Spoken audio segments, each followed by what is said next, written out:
gives people time to get in from the rain. Hello, this is Ashlyn Parker from the Trumpet Mafia. Welcome to the 18th Annual Satchmo Summerfest presented by Chevron and the Satchmo Legacy Stage. This event is produced by French Quarter Festivals Incorporated, a nonprofit organization showcasing New Orleans culture and heritage since 1984.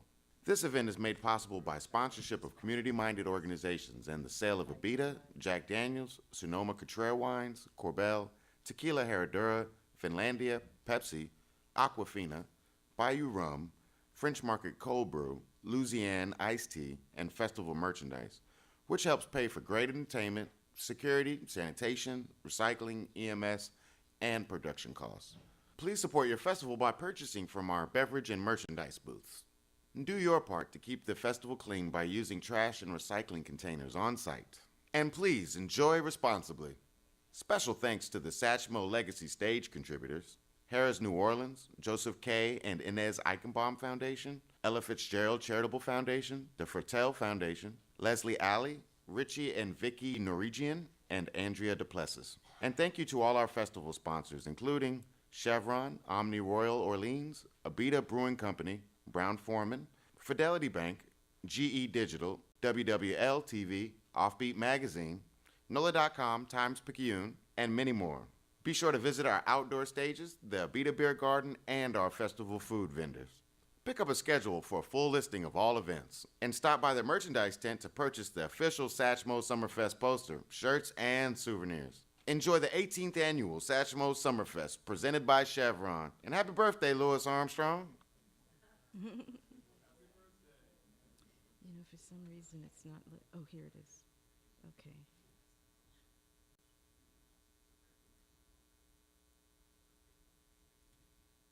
Oops, I'm connected. I'm connected. All right.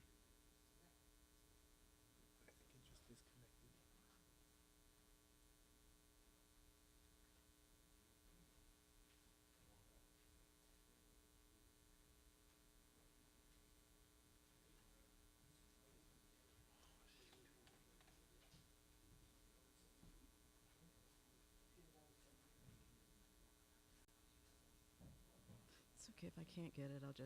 We just won't have fun video. What the fuck? Me too. So do they. I know. Let's see if we can troubleshoot.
Sorry about the delay, y'all.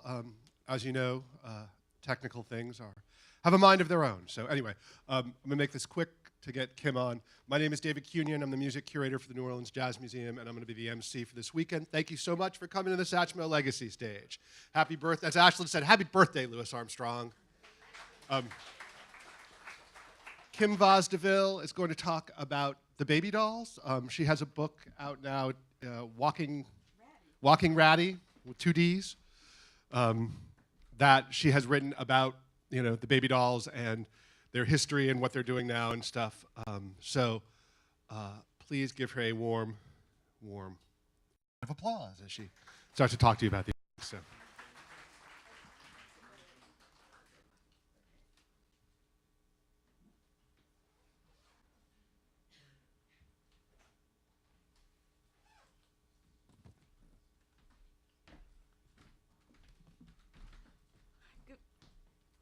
Afternoon. Can everyone hear me? Use the microphone, okay. Can everyone hear me? Okay, great. All right, thank you so much, and I'm sorry that we had a little delay, but what I'm doing now is passing around postcards of 2 books just so that you can have a really fun souvenir from this lecture and this experience to take away with you.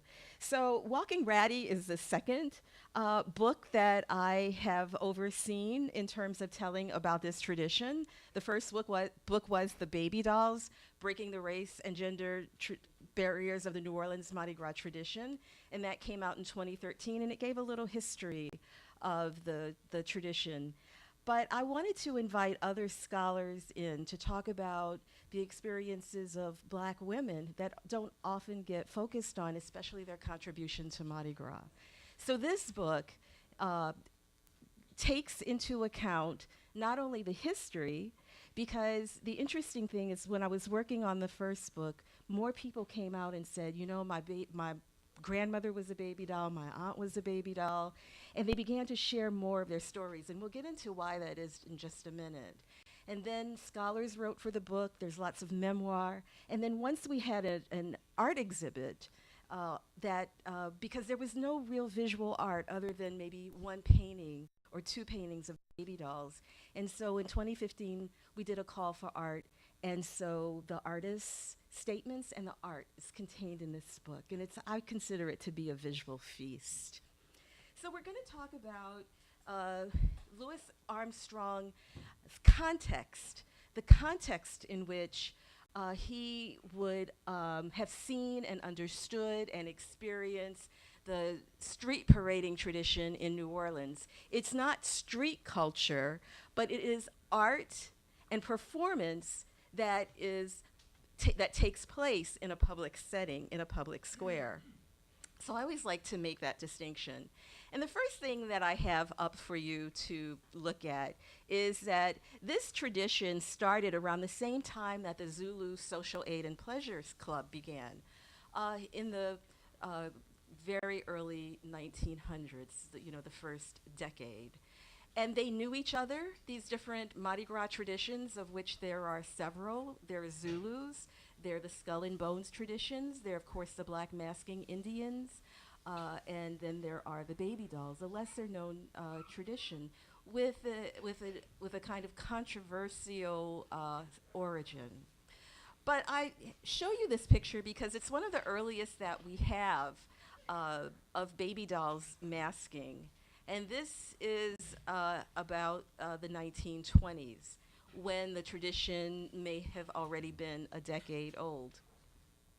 So, and it's a tradition that continued, that waned at the point of the 1960s, just like the Zulu Social Aid and Pleasure Parading Club did, because it became a time when those folk traditions were looked on as something that people were ashamed of and didn't want to be associated with. I think all folk cultures are like that. They are something that once people get educated, they want to, distance themselves from. And so that's a kind of natural thing that happens in the growth of and progression of human communities. But there were always a few people who refused to give it up. And so while we can trace a continued line from the early 1900s to today, there was a kind of revival that occurred right before Katrina.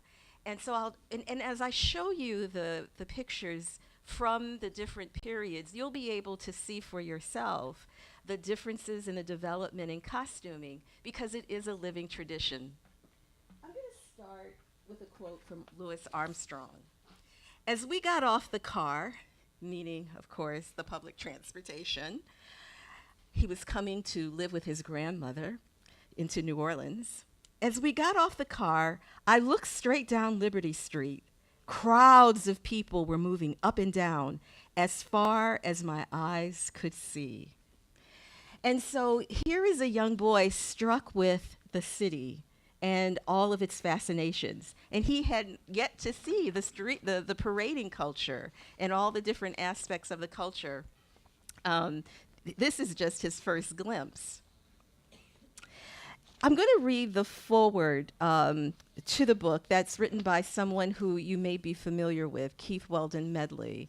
And he wrote the foreword to my book, but he encapsulates the quote-unquote Black Storyville area where some people say the tradition began, but not all people. But before I do that, we have a little surprise. And so maybe now is the time for some second line music.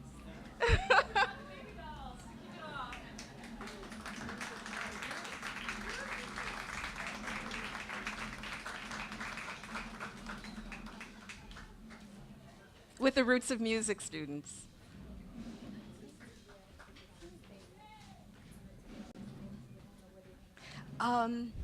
You all can, until the panel, if you all want to sit in the audience.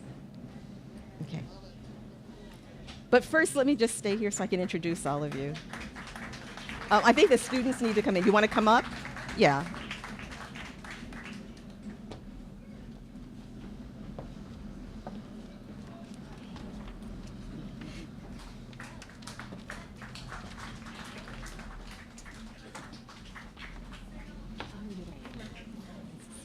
Happy Baby Doll Day. Yes.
ladies and gentlemen, these are some of the baby dolls representing different groups in the city.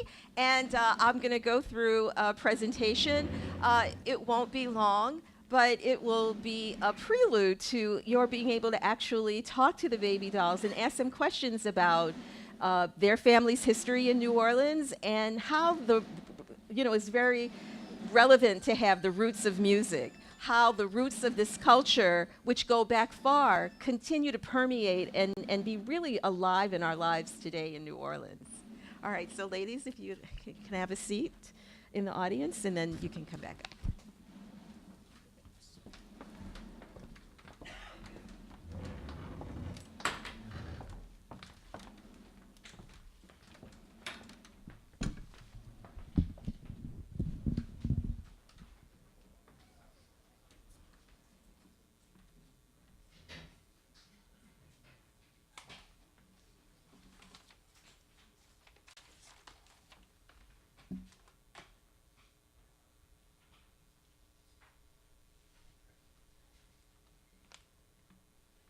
So one story of origin is that this is a tradition that started in what's called Black Storyville. Storyville was an area of the district in which prostitution was not legal, but it was where women who worked in the industry had to live.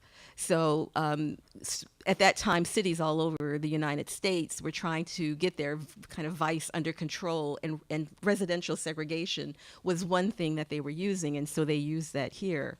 And the difference between this vice district and what we call today, what wasn't called then, Black Storyville, is that only white men could be serviced in Storyville proper, and black and white men could be serviced in this Black Storyville area. And so, one aspect of the tradition is that it started there. And so, but there's another part of the tradition, and we'll get to that it was started because of the vaudeville era, where there were so many songs and films and stage shows that had women dressed as little girls, which became a real sex symbol at that time. And so I always like to say to younger audiences, if they were forming a baby doll group today, they'd be called the Beyonce baby dolls, right? And they'd be dressed in, whatever the latest fashion is. But at that time, they were baby dolls, and there were lots of songs called baby dolls. And so Mardi Gras is a combination of popular culture and individuality. And so a lot of people picked up that idea in family settings, like the Baptiste family, which was a family that you'll see some pictures of with a long history, or an early history of baby doll masking. But before we get there, we'll talk about the district, because that's where Louis grew up. Keith wrote, while the Black Storyville district was characterized largely as a site of moral degeneracy, the area housed a number of institutions that offered educational, social, and religious sustenance for its residents. Louis Armstrong, the neighborhood's famous son, lived directly across the street from Fisk School for Boys. Later in life, he wrote appreciatively of that school, where he learned to read, write, and absorb musical styles and rhythms, as the school staged operettas, developed choirs, and supported Creole musicians as teachers.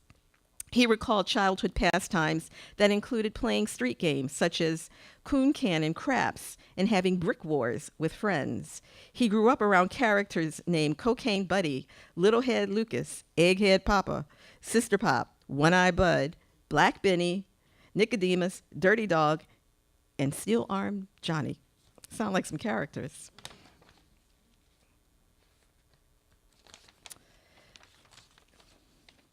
But local residents were hard working, and they were hard playing. There were lots of high energy activities there, restaurants, lounges, and there were also Black professional offices. The Pythian Theater, which is in the Pythian building, which has now been refurbished, was one such place. The neighborhood was rough and tumble, especially after the passage of the city's ordinance designating certain blocks of this Black neighborhood as a legalized vice district. As such, it attracted the unsavory, Yet as Armstrong wrote, bad men like good music. So I'll introduce you to one of the groups of baby dolls that reportedly were more on the risque side. And the thing that I want you to remember is that while these women may have been on the risque side, Mardi Gras allows for that sense of freedom where our everyday norms are turned upside down. And so it is this combination of of some people saying the origin started in Storyville, and the idea of the license of Mardi Gras that really continues to plague the notion of the baby dolls today. There's a lot of ambiguity still in our communities about, is this a good thing or is it a bad thing? But I also want to say that all things that we enjoy today started on the margins, literally. We can think of wearing makeup, wearing wigs, wearing short skirts, wearing lingerie. All of those things started in vice areas, primarily. All right, so we'll start with these group of baby dolls. Another one of the single pictures that we have of women actually masking.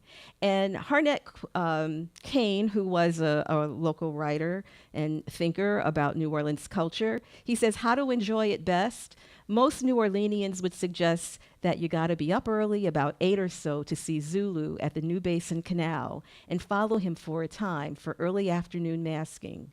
The Arlenian will recommend the Canal Street business section. You might try North Claiborne Avenue, where people continue to this day to gather for Mardi Gras. For the remarkable Indians, Negroes in ornate and lavish disguise, or baby dolls, dark girls of more than goodwill. And if I'm lucky, this will play. This is Louis Armstrong on the Mike Douglas show in 1970. And if you don't get to hear him here, I know that Ricky Riccardi is playing some of these, and you might be able to get it then. I don't think it's going to play.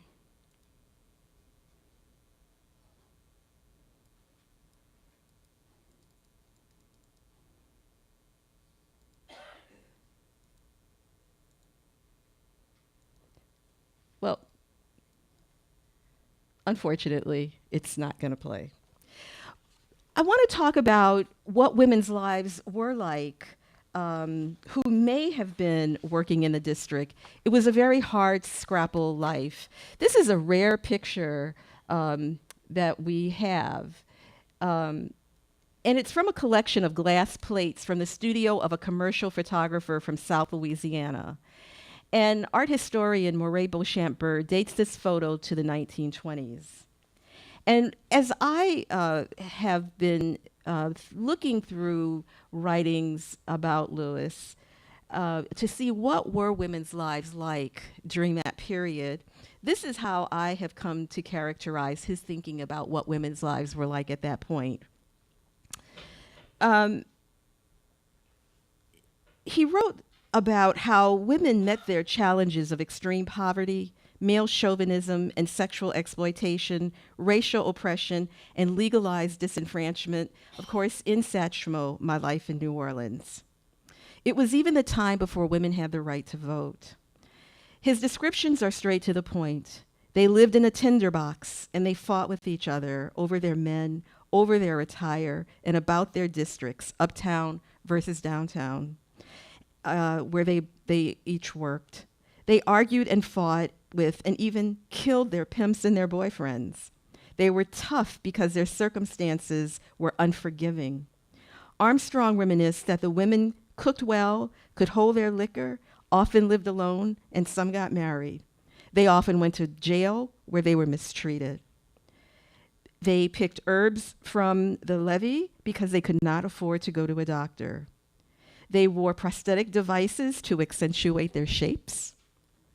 They tipped well, he said, and they liked the blues. He said, but most importantly, women, like his mother, were treated with respect, no matter what they were doing to make a living. within their community of neighbors, and they were capable of being generous and loving. And he remained grateful for their solicitousness toward him as a child and as a young adult. So women's lives were very difficult because of Jim Crow at that time.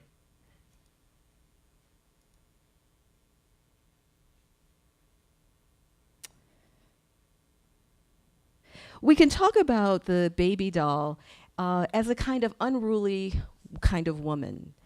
As I said, Mardi Gras gives us license. This baby doll tradition, these women were wearing short skirts. You know, this picture is dated around 1928 to 1931, so you can see the fun that they were having there. And also the shock on that little girl's face, because there are a lot of other pictures to go with that, and a series of pictures. This is from actually a film strip that someone's selling for way too much money, so I don't know if any of us will ever be able to see it, but we do have these clips. And it must have been very risque because she looked very shocked. Once she was smiling, and then she looked very shocked suddenly in the later slides. The freedom and presumed safety of Carnival allow Black women to create a public voice, to vocalize their concerns. With few public avenues to respond to issues that affect their lives, the women take advantage of Carnival when all eyes would be on them. An unruly woman is a woman who's too much. She wears too much makeup, she's too loud, she knows too much, she's too opinionated. She's too much. And I hope that we have some unruly women here.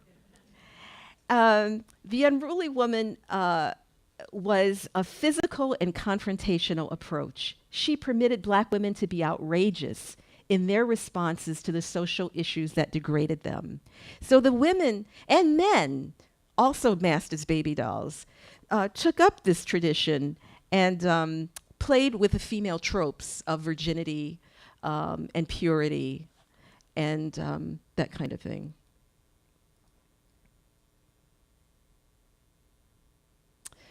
So there were some men who also masked as baby dolls. And I was interviewing Kenneth Leslie, who was born around 1951. So this tradition is ongoing through the 60s, as we can say. And he said some of the women didn't look so good, and some of them looked like men. And that's because I have come to understand that who a baby doll was is completely dependent upon what year you were living, what area you were living in, whether you were a musician, and that will determine who you saw as baby dolls. These were very small neighborhood groups that went around entertaining friends. So I've heard some people say that they only saw small groups of men masking as baby dolls. And they never saw a woman masking as baby dolls. And then some husbands and wives masked as baby dolls. And then some husbands left their wives to go mask as a baby doll, because you could do what you wanted on Mardi Gras Day, in those little short skirts. And cross-dressing between genders in the African-American community was much, much more of a costume decision and a costume choice that was made prior to integration. There was a lot of cross-dressing for fun going on. And then other men accompanied women who masked as baby dolls, either as their sporting gents or sometimes in costumes, like the devil costume, or a police costume, or a musician with maybe a kazoo or something fun. I want to talk about two different women who were masking as baby dolls. And like I said, after I wrote the first book, there were other people who began to come out and say, you know, my aunt, my grandmother, my great-grandmother, was a baby doll. Because it was, at that time, frowned on to be a baby doll. They thought that they were, first of all, for a woman to be unaccompanied on the street, the public street, was a very risky thing to do. Lakeisha Simmons writes in her book, Crescent City Girls, about the danger of girls walking the streets of New Orleans because they could be easily accosted And so it was pretty dangerous to be a woman on the street alone in earlier times, and then a black woman on the street alone. So you had to be very courageous and very brave to go out on Mardi Gras Day with another group of women, and the men who were there, sport and gents, they could act as your protection. But maybe even if they weren't, these were not shrinking violet women. These were strong women. And there's no lore which says these women got their money stolen when they were out there, because it didn't take place. But anyway, Clara was masking, and she really loved her. She loved to decorate things. She loved fashion, and this is Olivia Green, and this is taken at the same photography studio. With different backgrounds. They may or may not have known each other, but we can see the attire. One has on shoes that might be for a much younger, Clara's, I think, much younger than Olivia Green, even though these pictures were taken approximately around the same time. The garters were one of the first accessories, and they continue to be an important accessory today. With time, people went to add on more accessories and not take away others. One of the important things about why we have street masking traditions is that we had a great deal of racial inequality. And of course, we know that that is the reason that Louis left New Orleans. He did not want to be treated as a second-class citizen. And so we also have class distinctions within our community. And Black Mardi Gras traditions came because there were limited spaces for Black people to gather. Funeral homes, bars, outside in public spaces.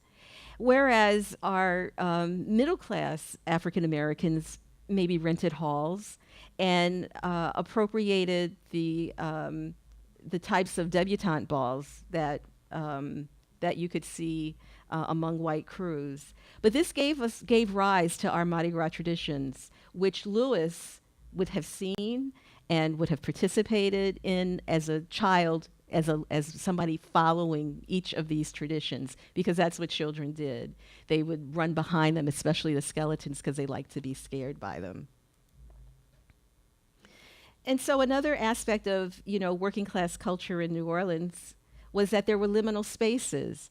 Black people, especially working class people, only had spaces that weren't sanctioned, that weren't middle class.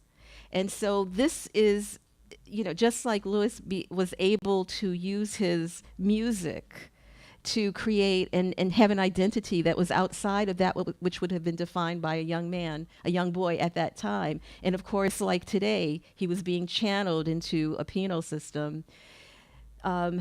These opportunities were just not there.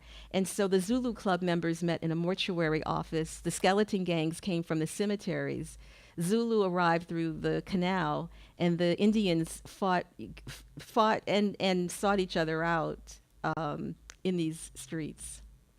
And of course, we know that Louis Armstrong fulfilled his life dream when he became the King of Zulu in 1949.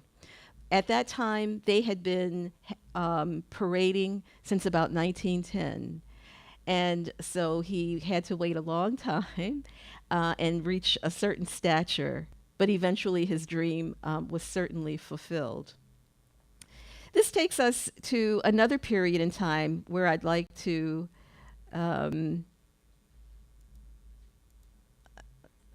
you can see his masking here. To another time in that particular time period about the baby dolls and what they would have been like. This is an interesting story about Henrietta Warwick Hayes. Henrietta, I saw an obituary once that said Henrietta Hayes died unexpectedly at the age of 91. And she had been a member of the Dancing Dolls. And I thought, That's so interesting. I can't say she was a baby doll because they're like, because you don't know. I mean, like there could have been another dancing doll tradition. So after the first book came out, I met some people who were related to Henrietta, and they said, "Oh, she used to be a baby doll." And then they said, "Well, her sister, you can talk to her sister." Well, of course, her sister works where I work. And I'm like, "How come you didn't tell me your sister was a baby doll?" And that's when Janester entrusted with me the records of Henrietta. Henrietta was a meticulous record keeper. Like especially from our parents' generation, how they kept all of their insurance policies and their mortuary, like the burial policies and the lists of all the relatives, like they were listed in the Old Testament. I mean, Henrietta had all of this. I mean, she was meticulous, and she worked as a cook in the schools. And she loved Mardi Gras, so she moved to the French Quarter. So this is the first inkling that I had that baby dolls paraded with their small little bands and their small little groups in the French Quarter. So Henrietta bought a house she rented a house with her husband on Claiborne Avenue. And the landlord asked if she wanted to buy the house. And so she eventually bought the house because she wanted to be in the central area for Claiborne Avenue. And the unfortunate thing is that she bought her house in 1968, and in 1969, the interstate came through. And of course, we know that there were maybe like 150 businesses in that area prior to that time. And it really caused the area to become blighted. The family still owns the home, and they still carry out the tradition of being there. And they said that she was a very friendly woman. She didn't discriminate against anyone. She had a lot of gay male friends who would come by on Mardi Gras Day. Her church members would come by because she had that central place where everybody gathered. She never voted, though, even though she lived long enough to vote for Obama, because she felt that it was just too much of a rigged system. So, things wouldn't change in New Orleans for a very long time. And Mardi Gras stayed segregated for a very long time. And then we had a large protest tradition, of course. And, people often ask me if the baby doll tradition. I'm so sorry you couldn't hear the Louis Armstrong piece, because he does talk about the baby dolls. But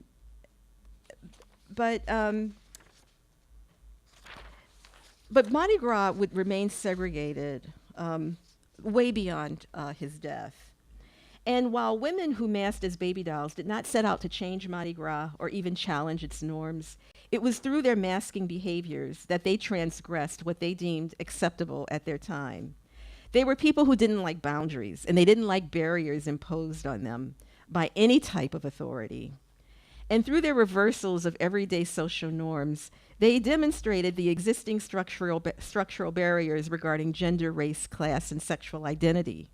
Times dictated what women could wear, whether or not they could earn and keep their own income and have control over it, what places of business they could enter, and whether or not they were respectable. This type of practice, while it is not movement politics or even visual activism, I believe it was a prequel to what issues would become important. And finally, in 1992, a Black woman, Dorothy Mae Taylor, educated, empowered, who had suffered through discrimination. She didn't like it, and she wouldn't stand for it. And so in 1992, she introduced an ordinance to desegregate crews and to force them to open their admissions to all, irrespective of gender, race, or sexual orientation, in order to obtain a parade permit. And she did this, of course, because crews were benefiting from taxpayer dollars through the use of city services. So it was a long time in coming, this integration of Mardi Gras. And it's still not fully integrated, we know. These problems continue to plague us.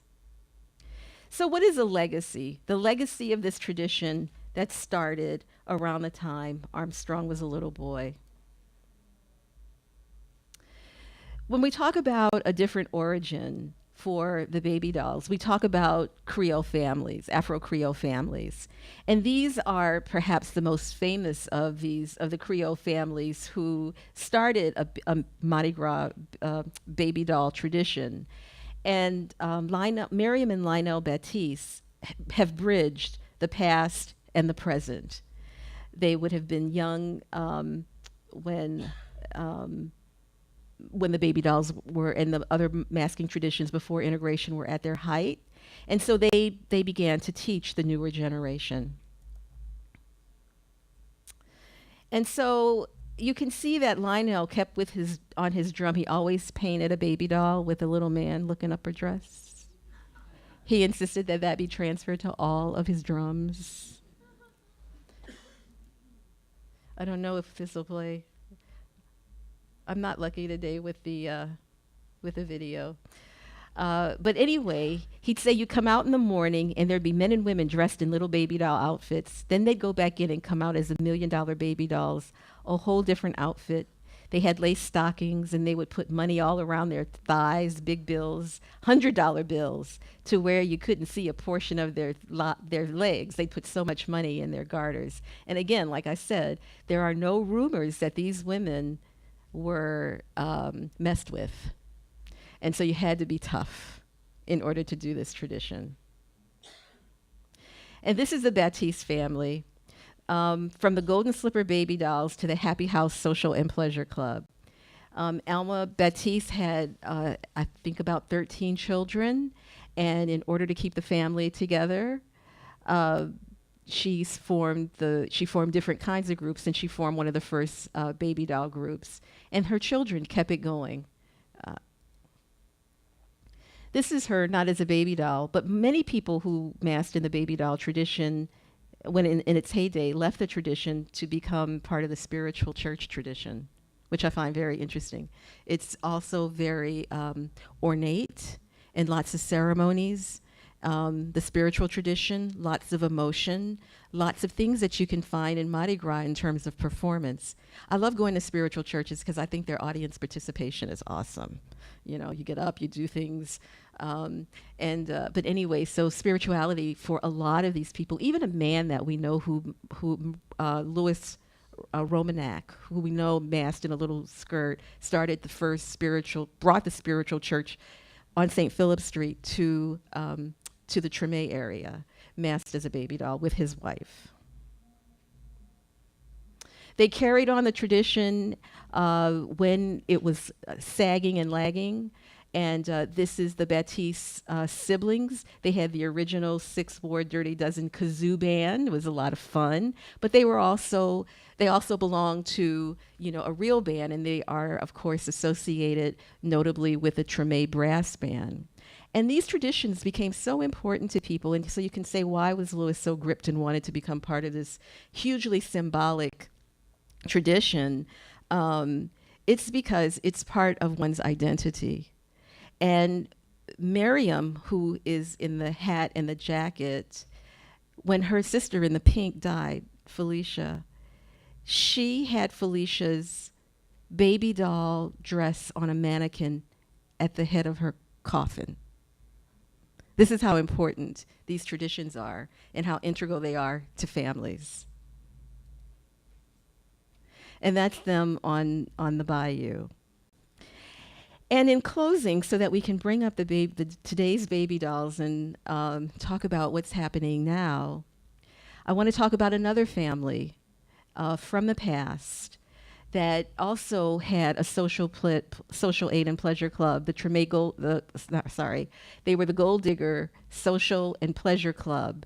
And I asked Michael White, as many of you know, who's a jazz musician, to see if he could recognize any of the musicians in the older picture. And he said that he couldn't identify them. So this may have been something that they did just on Mardi Gras Day. But Merlene Kimball, who is in the purple, and her sister is here today, and she'll be talking about her family, revived the Gold Digger baby dolls And the thing that I love so much about the Gold Digger Baby Dolls is the way they integrate the children in an extremely conscious way about how to continue these traditions, traditions that have been with us well over 100 years of second lining, of how do you make and appropriately use the accessories, that this is a very serious thing. Today we see people doing all kinds of things that it's just because people don't know and they're not educated that we see some of the wild things that we see at second lines that we're not traditionally associated with second lines. And they are teaching the young the correct traditions. One last thing, Olivia Green, she has two younger descendants who began masking as baby dolls. And Jocelyn, who has the kente cloth baby doll outfit made to resemble her great aunts, did that and called it the African term, the Ghanaian term for God sees everything and God is in control. And so today what we have are people putting, because this is a living tradition, people putting their own spin on this tradition. And finally, you can see it more closely. We have Antoinette Cato. And I'm going to end here because Antoinette started the revival of this tradition. And if you don't know Antoinette Cato and Ernie Cato, you should certainly look them up. They were very interesting New Orleans personalities. And Antoinette wanted to bring this tradition back, and she brought it back to Claiborne Avenue, where the lounge that she managed was. And it really began to make people desire to want to have the baby doll tradition again. And so Antoinette really is the founding mother of the new baby dolls, as well as Merlene Kimball, because they were all in Cinnamon Black. They were all together, and Lois Andrews. They were all together having a conversation with the excitement. And then they went and they got an older person, Miriam Baptiste, to teach them how to do it. So with that, I'm going to ask the baby dolls to come on stage.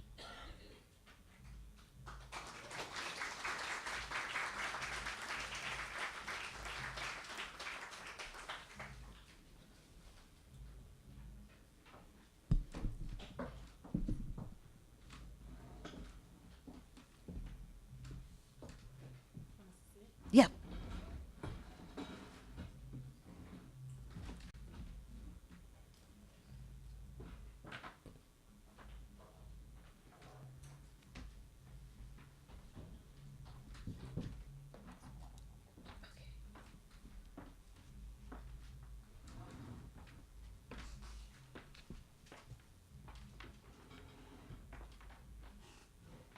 All right, so you can see on the screen, this is Janice Kimball strutting to a second line beat to a Sunday, 2 Sundays ago. And this umbrella she made, and I just want everybody to see how this has become a new accessory and required accessory for contemporary baby dolls, I might add. So Janice, wave your hand. All right.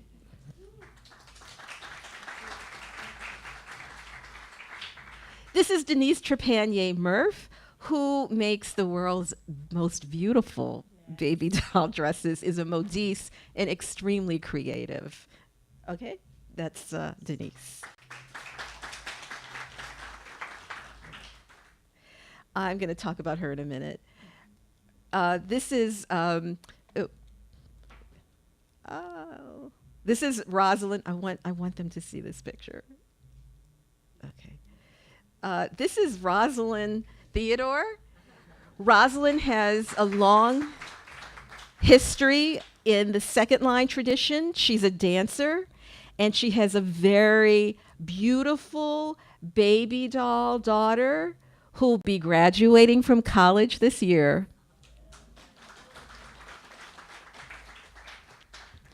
And we have Tammy Montana. comes from a storied family in New Orleans.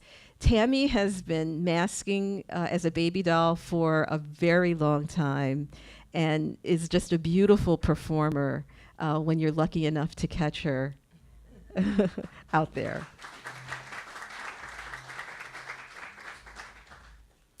All right.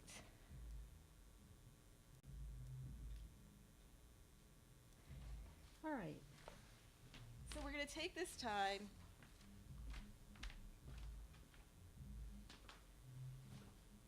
and I'm going to ask them to talk a little bit about what it means to be a baby doll and something about their family history in New Orleans, and then why they chose to become a baby doll. So let's do the family history first. Yeah, you can start. My family history started with Alma Baptiste. Alma Baptiste was Trepanier before she married Baptiste. And as a little girl, we would go visit with them. We didn't understand what all the ruckus was, and we never saw them on Mardi Gras Day. They get out early in the morning, and we go through the Treme neighborhood visiting family and friends. Our Mardi Gras was Claiborne Corridor. And as you paraded down, as you walked down the Claiborne Corridor, everybody would have masks on, everybody costumed back when I was a kid. And the language on Mardi Gras Day was, I know you, Mardi Gras. You know, because no matter what they had on, how they covered their face or what makeup they had on, you could recognize them. They were your family, you knew them. And we would go to the Baptiste home, and most times, like I said, they were gone. They had the Dirty Dozen kazoo band, and they paraded as a family. And I became baby doll when Antoinette Cato asked me to join her group. Of course, I costume every year, and she admired my costumes to the point that she described me to a friend. And he's like, I know that woman. And she's like, well, do you think she would want to be a baby doll? She says, I'll get her on the phone. And I call my friend, my brother from another mother. He's a big chief, Alfred Doucette. He masked Mardi Gras Indian. His older brother was also Mardi Gras Indian. In our neighborhood, we had the skeleton gangs, of course, the Mardi Gras Indians. We all learned to sew as little children. We'd sit around a circle, and they'd give us an apron to work on. And everybody's knees is touching, and the apron is in the middle, and everybody is pulling thread and sinking beads and making art, which it's addictive. You want to do this before you do homework. And Mardi Gras, New Orleans, is fascinating to me. I love every minute of my city. Basically, that's my story and how I became a baby doll. And I get to make my costumes. And Antoinette Cato was fabulous. Absolutely fabulous. Thank you.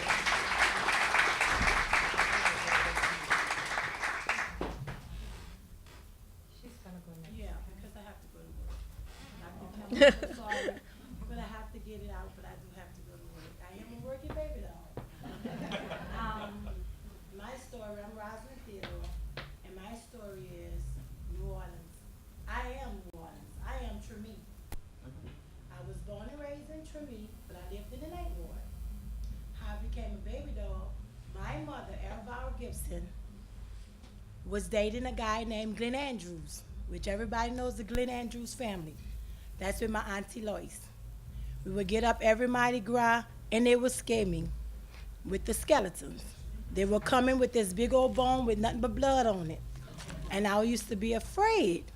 And I used to always say, I'm not gonna do nothing for Mardi Gras because I don't like the skeletons. So my auntie Lois, she kind of got with me because I always would dance all around the house. I was always flipping and dancing, and she said, "You're gonna be a dancer." And she said, "You're gonna It was the Money Wasters. I don't know what year they paraded as a second line group, but they paraded and they have little girls, and they put me in a second line parade. That's how I really started second line dancing. Second line dancing to me is not a traditional dance that you teach. That something comes from the spirit. That's something that you have in your gut that you were born with. So when they say, "Can you teach me the second line?" No, I can't. That's something you have in you, and everybody has it. With the baby doll, she got me together. She was teaching me the tradition about the red light district, and I was a little young girl learning about the red light district, and she told me some things that I won't say, but today it's a little different. She got together with me to show me how to do different costumes and stuff, and then I went to another baby doll's house. Her name is Wanda. She's a gold digger baby doll, Wanda Pearson. And I saw a dress, and I had my daughter Mika with me, and my daughter just went crazy. She was like, "Mom, I have to have this dress." And I was like, "What kind of dress is it?" And it was a baby doll dress. So I took that, and with my daughter meeting Merlene Kimball, she just started calling Merlene grandmother because Merlene has a lot of grandkids. So she became one of Merlene's granddaughters that day. She loved the dress. So I took that in consideration with my auntie Lois told me. So I said, okay, I'm going to dress my baby in a baby doll dress. I would never put on a baby doll dress. I would dance and I would tell my auntie Lois, I'm not putting on that dress. I'm not putting on that skirt. I'm not putting that on. So every time they have functions, I would tell my auntie Lois, well, let me put on a top hat and some shorts and a tail tuxedo, and I'll bring the baby dolls out. So they did that for a little while. They let me just bring the baby dolls out because I had a loving spirit for the lady name was Evelyn Tatum. She's in the museum at the Backstreet Museum. She was one of the first Grand Marshal women to parade as a Grand Marshal as a female. So I did some research on her, and I was satisfied with being a Grand Marshal bringing the baby dolls out. So my Auntie Lois still wasn't satisfied. I was like, Auntie Lois, I don't know about that dress. My legs are too big. I was just giving her excuses. So finally, with her and Merlene and Janice and my auntie baby, they was like, rah, you have to put on a dress. Then they started telling me I couldn't pretend the functions because I had to have the baby doll dress. So I said, okay, wind up getting the baby doll dress. We did one of the, a gig. I can't recall what it was, if it was Mardi Gras, the first coming out of Mardi Gras by Merlene's house. But that's with the Gold Diggers. So I put on a dress, and I was so excited, I was so happy that I did my tradition of New Orleans, Treme. I came out with the baby dolls as a baby doll. So now I am a Treme baby doll for life.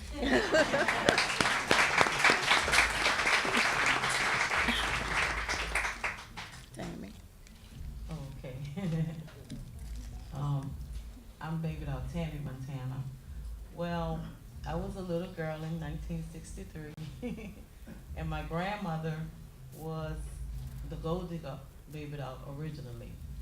I'm just a baby sucking, drinking milk, I don't know what's going on. Then I had on the other side, the Montana, is my Uncle Tootie Montana, the late Tootie Montana. Yes. I'm the niece of Uncle Tootie Montana, and my Uncle David Montana too. So I had the Gold Diggers over here on one side, and I had the Montanas on one side. So that's dancing and dressing and dancing on both sides. So I was just born into it. So once I used to hear this music, that jazz music, a horn, or drums, whatever, well, I start dancing. I'll never stop. Now, the difference with me, like, you could have two left feet, but I'll teach you how to second line. I could teach you that. And so this is how I became a baby dog. And we could take needle and the thread and put it together and make this stuff, sew it all up and stuff. So it's like we said, the baby dogs, yeah, you're a baby dog. When you start getting a needle and thread and start sewing stuff, you be like, that's a baby dog. And so we do design our own costumes, and we make all this stuff up, like, make it all pretty and stuff. And then we hit the streets and start dancing. I mean, the thing about the baby dogs with me, I love dancing and having a good time.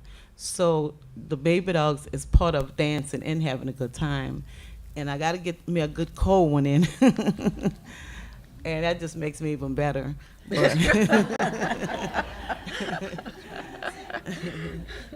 But so I'm the Montana baby dog, so that's pretty much the story about me. It's a whole lot more I can go into, but I just don't have the time right now. So that's me. All right. Okay, I'm a Gold Digger baby doll, and also I'm with Ra as a Trini baby doll. Okay, so what? We can't hear you. Oh, Yeah, speak into the mic. Can't hear Oh, me. okay. I said I am a Gold Digger baby doll. Okay, and I also am a Trini baby doll, which I goes with Rosalind. Okay, so I started out with this, like Tammy said, my grandmother, okay, Louise Phillip, was the original Gold Digger baby doll. And she wanted to see us as a Gold Digger baby doll. And that's how I became a Gold Digger baby doll, because I dressed up one Mardi Gras day with my sister and went and showed my grandmother that I was a Gold Digger baby doll, which I only was supposed to do it that one time, okay? But it don't happen like that, okay? It do not happen like that. Just like Rosalind said. And so here go the next year, so okay, and I got into it. So anyway, just like I said, my sister is trying to keep the tradition alive, okay? The culture alive of my grandmother's legacy of the Gold Digger baby doll. So what I'm trying to say, I love baby dolling now, okay? But my thing is that I have 4 granddaughters, okay? And so I'm trying to keep the baby dolls alive. After I'm gone, I'm trying to put it installed in my grandchildren, okay? I have 2 of my granddaughters that have been on stage with James Andrews since they was 2 years old. And when they get on the stage, and they have been on stage with T. Eva too, the Cato baby doll, and they try to take over the show, okay? And they knows how to do it. You understand me, okay? So they get on, they're used to it now, okay? And now they're 4 and 5, and I have 12, and 116. So also, like I said, I'm trying to keep the culture alive, okay? I formed this baby doll sisterhood, which also is considered as more than one group of baby dolls we come together, like a sorority, okay?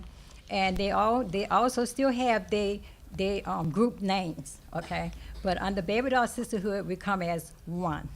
If somebody say that they need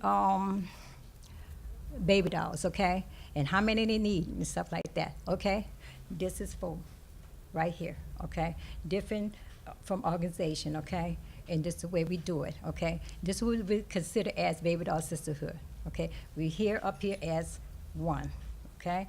And we're trying to keep it alive, okay? So that, the history, so of baby dolls. And we have brought it back. Thank you. I wanted to mention something before that made me very, very exciting is when I opened a book and I saw myself in this book, and I was like, I done made history. and it's like I never experienced that before. And I want to thank Kim. Yes, Dr. Kim. From putting me in this book. And it's so historical, and it's like I think about the like grandkids, your kids, the people in the library, the kids in the schools and stuff, they're all gonna read about me one day. And I just feel like that's just such an honor.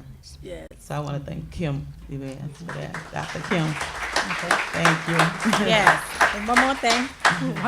I'm gonna be quick about this, okay? My grandkids are in the book too, okay? All right. I have copies of the book. Yes, thanks for Mr. Kim. My granddaughters are in the book. Okay, this is the thing is here. since Uncle Lionel was a baby doll too, okay, my grandfather was one, you know, a baby doll too, as they call it, but my grandfather wore the top hat and tuxedo. But this is it. We always do a legacy of keeping Uncle Lionel's name Yeah. alive, okay? We also put it on our umbrella. And we put the drum, You know, to it's keep the his drum name, symbol. okay? To keep Like him anytime Mr. alive, Lee, okay? yeah. All Yeah, right? they also have the Yeah. drum with the umbrella go through the drum to always, when we perform anywhere, any of the baby dolls, $1 Million Baby Dolls, Trimmy, you'll see a symbol of Uncle Lionel somewhere on the fan, on the umbrella, on something. That means he's there with us at all times. spirit. In spirit. And so this was a little symbol of a man. So I put his face, Uncle Lionel's face on it. Okay? You know, I put Uncle Lionel's face. We love Uncle Lionel, Yes. okay? Because he installed us to be baby dolls, okay? Yes. He installed us to be baby dolls, and that's why we continue being baby dolls, because if my grandmother still was alive, she would be the same way, proud of us being a baby doll, because this is my cousin too, okay? So, Yeah, you my know, she lady. started, she's And the I'm a lady. cousin too. And she's my cousin too. All Yeah, right. by family, by family. We just have just a few minutes, and Denise Trepanier has something that she'd like to say, and then maybe we can take a question. Thank you. Okay. Well, I would like to share about Janice's grandchildren. 4 years ago, I was stricken with cancer, but I continued baby dolling. Once you baby doll, you're gonna always do it. It is so addicting. Well, I'm on the back of the Corvette and I'm waving, and the kids are like all over the place. And I told Janice, I said, let them ride up here with me, and you go do your thing, and I've got them. We rode about 3 blocks, and the little girl says, I want to go dance. And it's an energy that you get that it's truly, it's amazing. It's a different way of life. We live for it now. Yes. I've got a closet that's just baby doll costumes. I do too. When I was really sick, I lost a lot of weight, and I spent my healing time making more costumes in my bed. And I've got the thin dresses, and now I got the big girl dresses. But I'm 3 years cancer-free. And loving it. Okay, do we have a question? Yes, can you all stand up so we can get a good picture? Oh, believe me, they'll do that. You'll get a picture. But so yes, you can, yes. Any other questions? Is your dancing free form and individualistic, or do you have routines? Both. Both. Sometimes it's Both. free form and Yeah. individual. Yeah. Yeah, it's most both. individual. But when me and Rosalind When we're in is a on group, it, it's we group. and we had performed with James Andrews or perform on stage, we kind of a routine. Yeah. Okay. Yes. And I I'm with I the gotta catch dancing, up. the Montana dancing baby dolls, and we have like a dance. We always dance, and so we the dancing baby dolls. So y'all the group. And sometimes when we together, when we come together like this, we blend in and we understand each other moves, and we could catch on to the moves still. So we all be doing the same thing. Yes. During your ladies dance, then you can play an instrument. When I was in high school, well, middle school, I used to play a trumpet. And the funny thing about it, I never went to lunch. My teacher never let me go to lunch. He would always say, you don't go, you stay, play, play, play. So I And didn't I like it don't- at all. I didn't like it because I never could eat lunch. So there are baby dolls who are Yeah. professional musicians. Yes. Margie Perez, who has masked with the Treme $1 Million Baby Dolls, and Arsan DeLay, who masked with the Black Storyville Baby Oh, Dolls. yeah, she Right. was awesome. Right, she She was awesome. sung. Yeah. she Oh, was wait. awesome. Yes, yes. Which, I'm from New Orleans, I masked with the Fire Yes. Oh, yeah. With cinnamon. as the, yeah, as Yeah. the and cinnamon. I've been wanting to talk to you, just so you know. Oh, okay. Okay, I think I know who you are. okay. I thought you when I walked in the door. Yeah. So which book are you all in? The new one. We are in a new one. Yes. The new one. The Gold Diggers baby doll with my sister is still in the first one, and my grandfather is in the first one too. Right. Also. OCC? No, I didn't. I didn't go. There were other My baby dolls. sister. Yeah. No. Wait. Marilyn Kimball went Oh. on a radio station. Yes. That was a wonderful. Yes, she did. Right. She did. Mm-hmm. And you all have this here? Yes. Yes. And also, I passed out postcards so you all could have little souvenirs. And hopefully, take both so that, you can see. I want to say something about the art. I know that we have to end, but I want to say something about this particular painting, first of all. This is Ruth Owens. Ruth Owens is an African-American plastic surgeon in New Orleans. She's also a painter. And we did a call for art when we did our art exhibit, and she had seen the baby dolls at the Mint. And so she just went home and started painting these baby dolls. And then when she saw the call, she painted more paintings, and they're huge. And she kept painting. She painted so many pictures that we had a solo exhibit of hers at Xavier. But this is her work. And the one thing about all the artists is that many of them didn't know the baby dolls, but we now have women and men who've interacted with all of the baby dolls and getting to know them. And while this is not patterned after any individual baby dolls, one of the paintings, Ratty Winter, looks just like Tammy, even though Tammy was not the model. And so I just wanted to mention that about how this tradition is affecting the artists of our community as well. Yes. I have one question. I've heard a couple of you talk about this idea of the legacy. What are you doing to secure the legacy and future of baby dolls? We have the next generation. Pretty much keeping it going through the next younger, generation. the younger kids, like her grandkids and some And of my our daughter. kids. Yes. So that's how we're keeping it going Yeah. for the legacy. Their mass as with us on Mardi Gras, and also they also comes on our gigs. Okay, my grandkids, they come on a gig. If anybody would see James Andrews, okay, most time you would see my granddaughter, because she have to go with me because she live with me and I don't have nobody to watch her. Okay, so I have to get That part. so that made that I have to make a costume for her, just like mine's. Okay, And they Of course also mine. come out every Mardi Gras. Yes. It's the Gold Diggers. It's a parade that Merlene been having going on since we started back. And every year she have the Gold Diggers, and it's like a family parade, but they mass everybody parade on Mardi Gras Day. Right. I want So you can to catch 'em. I want to add that Rosalind is the president of Stop the Violence and Treme Kids. And Yes. she and Janice, every year, that's the parade that you were talking about, right? Were you, Denise, were you in the car with them for that parade? No. That was another one. in Super Shawan. Sunday. Okay, all right. So every year, these two ladies, together with others in the community, work so hard with those children, teaching them how to second line appropriately, how to use the accessories and everything. So whatever you can do to support them, they'll be coming Yes. out November 17th again this year to stop the violence. That is a huge contribution to our city. Yes.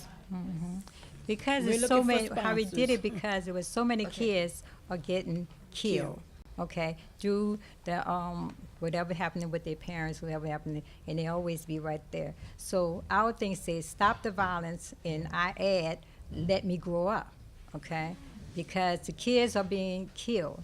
Okay, if they're not being killed, they're being bullied and they're killing themselves and all that. So they put you in want to jail. stop. All right.